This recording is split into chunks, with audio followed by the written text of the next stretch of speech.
Hello friends, John here. By now you've probably seen the video of Phyllis and I and about our retreat, and wanted to give you a little bit background about me and how I got here, how I got to this place where now we're doing retreats. So part of my background is I was in corporate finance for a long time. Honestly, as a manager, as a CFO, as a leader in finance, I was a jerk. And there's no other way to put that. I wish I could say it differently, but I had no empathy for people and their personal lives.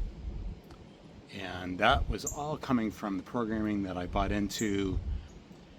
I bought into the stories around competition and scarcity, lack, and resulting from that programming, I developed a distrust of pretty much everyone else, including my partner, Phyllis. So I came into our relationship with distrust, only trusting myself.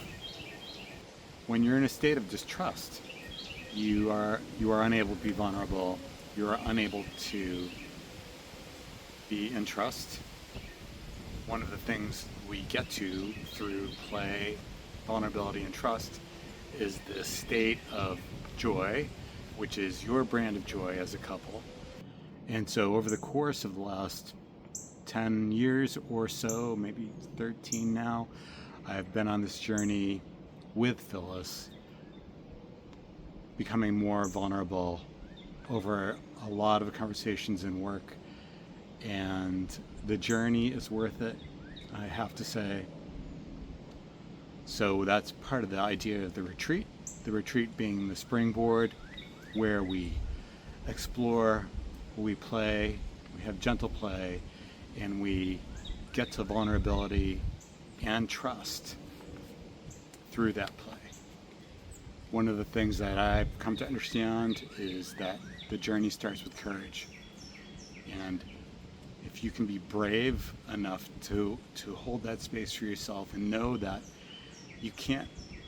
maybe you can't be in trust all the time. I can't be in trust all the time, I'll be honest here.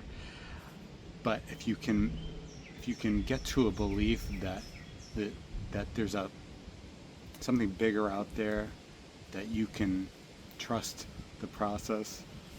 I'm laughing because our daughter has taught us that phrase, and it's true. If you can trust the process and if you can hold that space, then you can hold on to the next thing. Hold on for your partner. So one thing I wanted to express to you, that when we talk about getting to trust through play and vulnerability in this safe environment, I know that sounds cliche, I guess. Safe, what is safe, right? Safe is a place where we respect each other, we hold space for each other, no matter what comes up. And understanding that we all have our different paths, our different journeys, each of us. When we're in that space of safety, we can get to vulnerability, we can get to trust. And we can get to this idea of trust fall.